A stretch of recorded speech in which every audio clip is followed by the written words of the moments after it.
আমাদের কিছু শিল্পী সমাজ সেই আবার একত্রিত হয়ে সেই স্বৈরাচারের জন্য মায়া কান্না কাঁদছে। আমার দুঃখ এখানে, এরা হলো শিল্পী সমাজ, যারা সমাজের প্রতিনিধি, যারা সমাজকে সত্য ও সুন্দরতা শেখায়, যারা এই মানুষের মাটি ও মায়ের গান নিয়ে, জনগণের জীবনযাত্রা নিয়ে মানুষের জীবনকে আলোকিত করে। সেই শিল্পী সমাজ থাকবে সব সময় সত্য ও ন্যায়ের পক্ষে। কিন্তু আজকে অত্যন্ত দুঃখজনকভাবে হলেও সত্যি, আমাদের শিল্পী সমাজের মধ্যে বিভাজন হয়ে গেছে। কেন এই বিভাজন?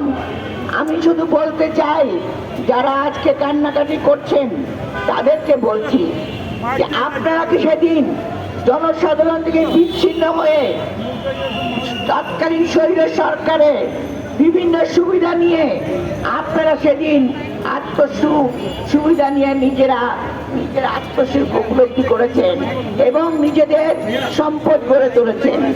আপনারা সেদিন দেখেন নাই কিভাবে আয়না ঘরে মা বাবাকে বন্দি করে একটি সন্তানকে বাবার কোল থেকে বিচ্ছিন্ন করেছে? আপনারা সেদিন দেখেন নাই কিভাবে মানুষের বুকের উপর নির্যাতন চলছে? আপনারা সেদিন দেখেন নাই কিভাবে আমাদের সাধারণ নাগরিক থেকে বিরোধী মতামত যারা পোষণ করত সবাইকে কারাগারে নির্যাতনের শিকার হতে হয়েছে, জেল খাটতে হয়েছে?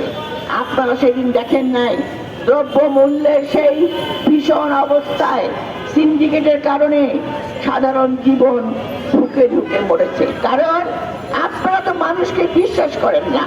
আপনারা কিসের শিল্পী?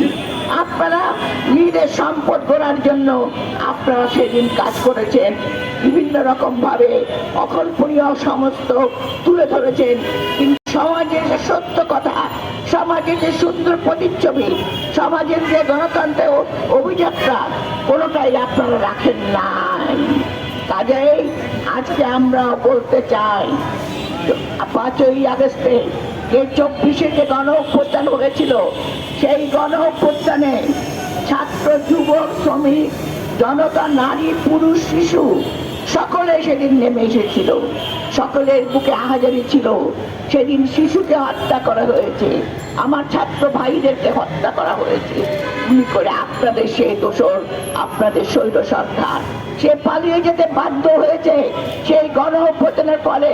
কিন্তু আপনারা এখনো বুঝতে পারছেন না, আপনারা ষড়যন্ত্র করছেন। আপনাদেরকে আমরা আবারও বলতে চাই, এই বাংলাদেশ স্বাধীন হয়েছে শহীদ প্রেসিডেন্ট জিয়াউর রহমানের স্বাধীনতা ঘোষণায়।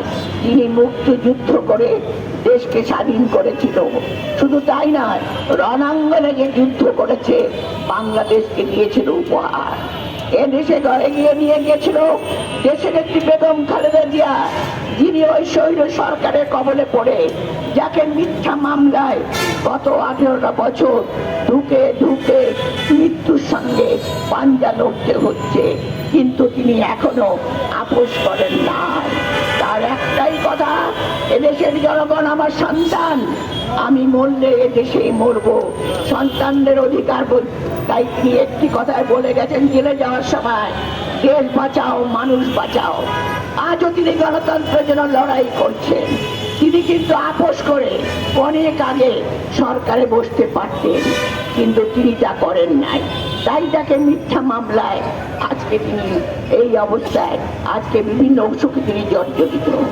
আজকে আমাদের সামনে আপনাদের ভারপ্রাপ্ত চেয়ারম্যান জনাব তারেক রহমান আছেন, যিনি এই দুঃশাসনে স্বৈর শাসকের কবলে পড়ে মৃত্যুর মুখ থেকে তিনি বিদেশে অবস্থান করে চিকিৎসা শেষে এই বিরাট বাংলাদেশের জনগণকে একত্রিত করে আবার এই আন্দোলনকে সফলের নেতৃত্ব দিয়েছেন। আন্দোলন সফল হয়েছে এবং স্বৈর সরকার পালিয়ে গেছে, পতিত সরকার পালিয়ে গেছে, দানবীয় সরকার পালিয়ে যেতে বাধ্য হয়েছে। তাই একটা কথা আপনাদেরকে বলতে চাই, আপনারা এখনো সজাগ হন। আপনারা শিল্পী মানুষ, শিল্পী চর্চা করেন বিভিন্ন ক্ষেত্রে, যে যেখানে আছেন আপনাদের চর্চার মধ্যে দিয়ে এদেশের মানুষের সাধারণ জীবন, এদেশের মানুষের চিত্র, এদেশের মানুষের ছবি এবং এদেশের মানুষের কথা বলার অধিকার, সেই অধিকার যেন ফিরে আসে। আপনারা সাবধান হয়ে যান, কারণ ছাত্র জনতা, শিল্পী এবং নারী, পুরুষ, শিশু সবাই আছে সচেতন। আপনারা সচেতনতার কথা বলে লাভ নাই, চেতনার কথা বলে লাভ নেই।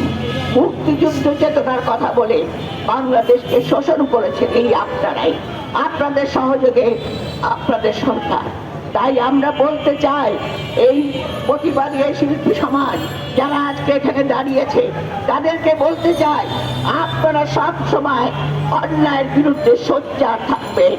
সেই সোচ্চার হবে জনগণের জন্য, জনগণের অধিকারের জন্য।